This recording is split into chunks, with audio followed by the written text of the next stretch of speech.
Well, it's been an exceptionally long time since I actually uploaded a video. I have excuses. School. I'm trying to better myself as a human being, to have more income and have a what you would call a stable and good career. But now beyond that bullshit, I have a lot of gaming news.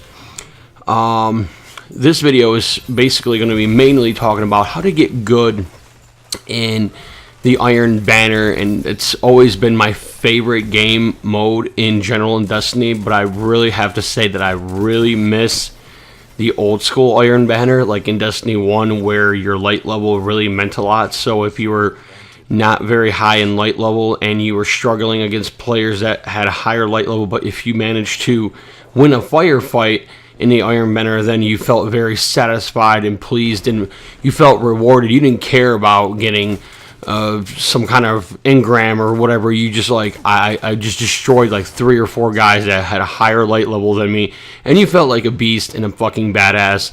And they kind of took that out of Destiny 2, and I feel like that's kind of pointless and stupid, and it really defeats the purpose of the Iron Banner. The Iron Banner, I've always believed, isn't for the faint of heart. It's not for the weak.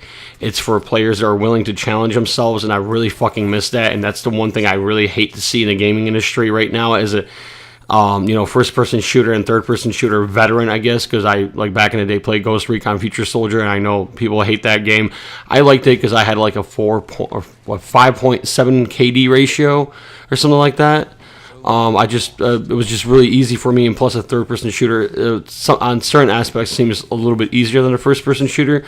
But now back to the Iron Banner, really, just to focus on that, because I have about a little over 8 minutes to kind of talk about the Iron Banner and a couple other little minor things. But I think that the Iron Banner, I think they should make the Iron Banner very much more challenging and make it so that light level really does mean something. And the light level of your weapon, the light level of your character would be a perfect representation of how you're supposed to challenge yourself and how the game is supposed to be. And it's supposed to be rewarding on a level where when you do get your set pieces for the game, you feel that sense of accomplishment, and that people see that, oh, he's wearing that armor, that means he did good. He destroyed players, and it was supposed to like kind of make you feel a little bit up there when it comes to kind of like the class of players. Like, there's good players, there's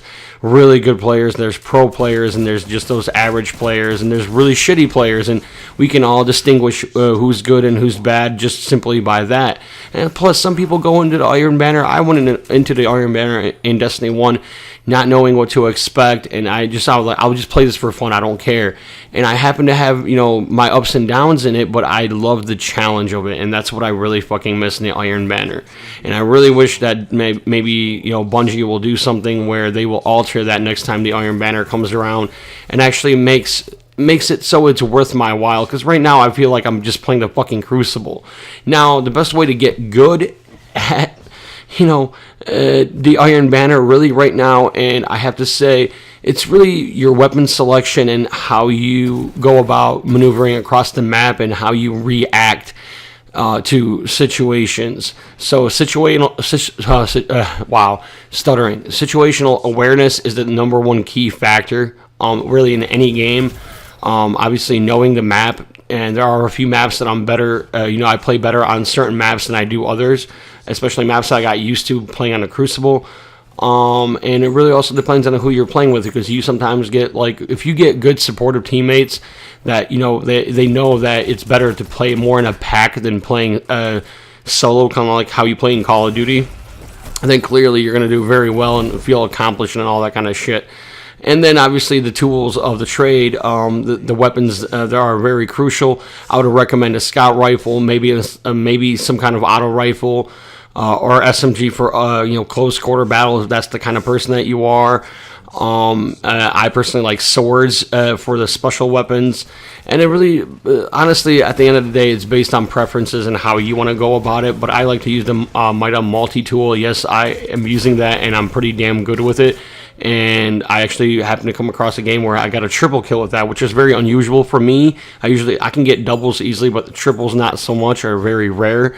So yeah, I'm pretty stoked and excited about that. So anywho, that's pretty much how to get good at the Iron Banner. It's very self-explanatory. You don't have to have like, you don't have to be a rocket science to kind of figure out how to get good at, you know, the Iron Banner, because it's basically like you're playing the Crucible. There's not any real difference between the Crucible and the Iron Banner. It's just a different logo, basically. Now I'm going to talk about a little bit about Shadow of War. Ultimately, a few weeks down the line, I will be getting that game and we'll be posting videos of it. As of right now, I'm waiting. As you know, being an Xbox One player, if you're familiar with the program that they have, you can get free play days of certain games. So Ghost Recon Wildlands came up, and I was like, I kind of wanted to try that game, but I didn't want to spend $60 fucking. And apparently the game right now is on discount for $30. So I'm like, well, I might as well today buy the game and actually own the game for $30 instead of paying the $60 for it. Yes, if I wanted to get, you know, expansion packs or any of that other crap or DLC, I have to pay more, but that can be later down the line.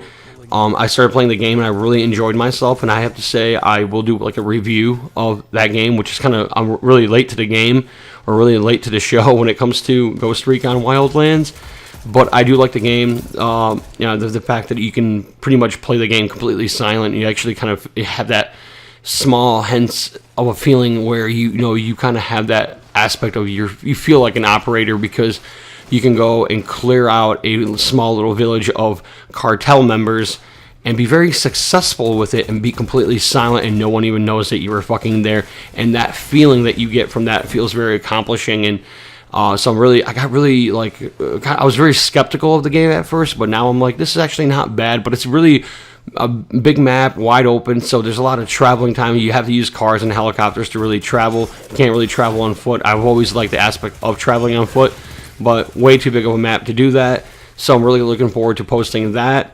And I don't know what else to really talk about besides I really wish the clan that I randomly joined, because I got a clan invite, if I was able to do an actual fucking raid or a nightfall strike. That's something that I would love to post on my channel, but unfortunately I don't have the abilities to do that, and I tried to do the raid by myself, and I got to a certain point, and then I just got bombarded by enemies, and there was no point. It was kind of stupid, but it was a fun, exciting thing to at least try it. So yeah. But anyway, hopefully you enjoyed this video. I actually kind of really thought about what I'm going to say for the commentary. It was still impromptu, just kind of roughly sketched in my brain what I was going to talk about. But anywho, I wanted to say thank you for, I think, 51 subscribers. I will be uploading basically every weekend since I'm going to school until about somewhere in June or July. And I am Demint. Hopefully you enjoyed the video, and that's all I gotta say. Peace. If you like the video, hit that like button. Definitely subscribe. Leave me a comment. Hit that bell and all that other good shit that other YouTubers mention that I really don't care much to mention. Just if you like my videos, if you like my commentary, subscribe. And if you want something to say, please comment or hit the like button or dislike button. That's all I gotta say. Peace.